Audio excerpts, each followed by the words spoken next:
Kalau kamu beruntusan, tapi kamu nggak tahu mau pakai skincare-nya apa, aku bakal kasih tahu kali ini skincare buat yang beruntusan. Aku Dokter Richard, dulu aku pernah jerawatan. Jadi, beruntusan itu bukan cuma gara-gara skincare, tapi ada beberapa hal yang bisa bikin beruntusan. Misal dari pola makan, sering makan manis, terus misalnya tidurnya berantakan, itu juga bisa bikin beruntusan. Juga bisa gara-gara hormonal, itu juga bisa bikin beruntusan gitu. Jadi kalau misalnya dari pola makan misalnya nih, karena pola makannya berantakan, sering makan yang manis, akhirnya produksi minyaknya makin banyak, jadinya bisa bikin beruntusan gitu. Nah, buat yang belum tahu, beruntusan itu adalah minyak sel kulit mati dan juga kotoran yang bisa nyumbat pori-pori dan akhirnya bikin tekstur-tekstur kulit kamu jadi nggak rata dan akhirnya berasa beruntusan tuh. Itu bisa aja gara-gara close komedo atau komedo yang tertutup. Jadi penumpukan kotoran minyak sama sel kulit mati yang ada di kulit kamu gitu. Tapi nggak perlu bingung, karena ada beberapa skincare yang bisa ngebantu untuk kurangin si minyaknya dan juga akan ngebantu untuk bersihin si beruntusan tersebut. Yuk kita bahas ya. Yang pertama itu ada face wash atau sabun cuci muka, oke? Soalnya kalau kamu pakai sabun cuci muka ini dia bisa bersihin minyak, sel kulit mati sama kotoran yang ada di pori-pori kamu supaya dia nggak bentuk beruntusan. Tapi kalau kamu cuci muka jangan sering-sering. Karena kalau cuci muka terlalu sering bisa bikin kulit kamu jadi kering dan juga bikin iritasi gitu. Jadi cuci mukanya cukup 2 sampai 3 kali aja. Misalnya kamu baru bangun tidur, kamu cuci muka, terus kamu habis aktivitas nih kayak olahraga, nge-gym dari pulang kerja, terus kamu cuci muka, itu boleh. Sama yang terakhir itu adalah kalau misalnya kamu mau tidur. Nah, mau tidur kamu cuci muka dulu tuh. Mungkin habis seharian kan aktivitas, kamu bersihin dulu, boleh. Cuci mukanya boleh double cleansing, boleh cuci muka aja kalau nggak pakai makeup atau nggak pakai sunscreen yang ada water resistant, kamu boleh cuci muka gitu. Tujuannya apa biar cuci muka? Biar nggak kesumbat pori-porinya, supaya minyak sama kotoran sel kulit matinya nggak nyumbat pori-pori dan nggak ngebentuk komedo. Nah, komedo itu yang bisa bikin beruntusan, gitu ya.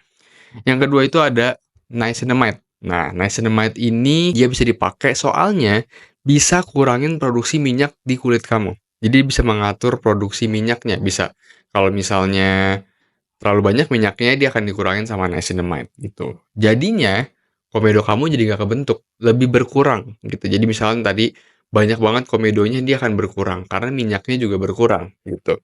Tapi jangan langsung mulai yang pakai konsentrasi tinggi. Misalkan sekarang ada nih niacinamide yang 10%, yang lebih dari itu gitu. Tapi buat kamu misalnya baru mau mulai, kamu boleh pakai yang 5% dulu aja gitu untuk mengatur si kelenjar minyaknya gitu. Kalau misalnya terlalu tinggi, takutnya jadi iritasi kulit kamu. Nah, malah jadi beruntusan kalau iritasi gitu ya.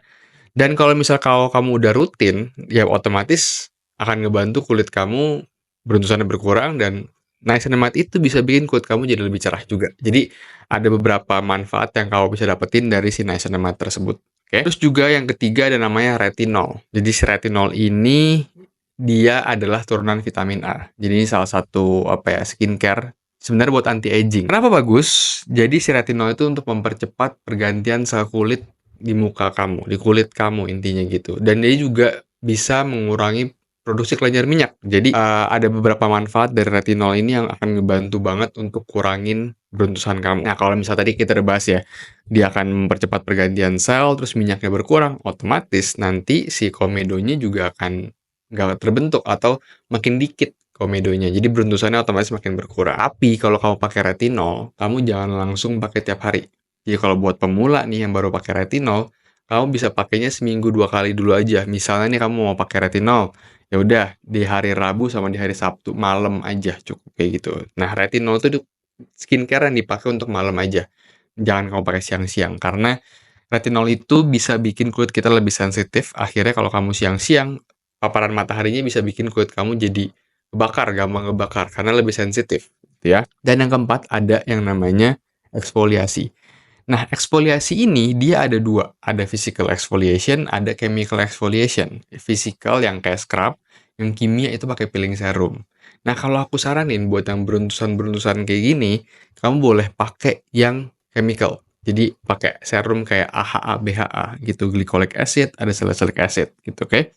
Dia tujuannya untuk bersihin pori-pori kamu dan mempercepat pergantian sel kulit. Jadi kalau misalnya dari salicylic acid, dia akan bersihin pori-pori kamu, dan dari glycolic acid dia akan kikis sel kulit mati kamu. Jadinya, beruntusan kamu juga akan berkurang, gitu. Jadi itu tadi ya beberapa skincare yang bisa kamu lakuin untuk kurangin beruntusan kamu. Tapi kalau kamu mau lebih cepat lagi, kamu mau lebih bersih, kamu boleh tambahin treatment ke klinik. Misalnya kamu mau treatment facial, jadi dibersihin tuh, dikeluarin dulu isinya, beruntusannya, sel kulit mati dibersihin dulu, baru nanti skincare yang tadi kamu bisa pakai untuk me-maintain kulit kamu, bikin merawat kulit kamu. Jadi kulit kamu nggak bikin beruntusannya makin banyak gitu. Jadi yang tadinya beruntusannya banyak dibersihin dulu, habis itu pakai skincare tadi supaya lebih sedikit produksi minyaknya dan komedonya jadi nggak terlalu banyak gitu ya. Tapi balik lagi, nggak harus semua skincare dipakai, tapi pilih yang basic-basic dan kamu cocok di kulit kamu. Misalnya, kamu mau pakai nih cuci muka pagi tadi ya, cuci muka udah harus wajib ya. Untuk cuci muka, bersihin sel kulit mati dan segala macem, kamu pakai pagi hari, habis aktivitas, sama pas mau tidur. Misalnya kamu mau pakai niacinamide, boleh. Kamu pagi-pagi pakai niacinamide, malamnya pakai retinol, boleh. Atau misalnya terus seminggu 2 kali kamu eksfoliasi. Eksfoliasi misalnya nih kalau hari Rabu sama hari Rabu dan hari Sabtu kamu pakai retinol, eksfoliasinya Senin sama Kamis saja. Karena retinol sama si eksfoliasi nggak boleh digabung. Gitu, karena akan mempercepat sel kulit kamu ya. Kalau misal digabung, takutnya jadi iritasi gitu ya. Dan boleh diatur juga pola makannya, pola tidurnya, karena gini, kalau kita ngomongin pola makan, kalau kamu sering makan yang manis, otomatis nanti produksi minyaknya makin banyak. Jadinya akan berpengaruh tuh ke produksi minyak, akhirnya bikin komedo gitu ya. Terus juga kalau misalnya tidurnya kurang, misal kamu tidur harusnya 7 jam sehari rata-rata, 6 sampai 8 jam. Terus kamu tidurnya kurang. Nah, biasanya kalau tidurnya kurang itu akan memancing kamu, akan menimbulkan rasa ingin makan yang manis-manis dan juga bikin kulit kamu susah penyembuhannya. Jadi recovery-nya berkurang gitu. Jadinya nggak terlalu sempurna. Terus juga jangan lupa untuk kalau misalnya olahraga juga penting. Olahraga penting banget supaya nanti dia akan kasih nutrisi-nutrisi ke kulit kamu, peredaran darahnya lebih lancar. Gitu. Jadinya akan ngebantu kulit kamu lebih sehat juga. Terus itu aja yang mau dibahas. Jadi kalau misalnya kalau kamu ada yang mau ditanya, silahkan tulis di kolom komentar. Semoga yang ada beruntusan-beruntusan semakin cepat bersih, kulitnya semakin sehat. Oke? Kalau kamu mau tanya silahkan tulis di kolom komentar. Jangan lupa di like, subscribe, nyalain lonceng notifikasinya. Aku Dr. Richard. Terima kasih. Semoga bermanfaat.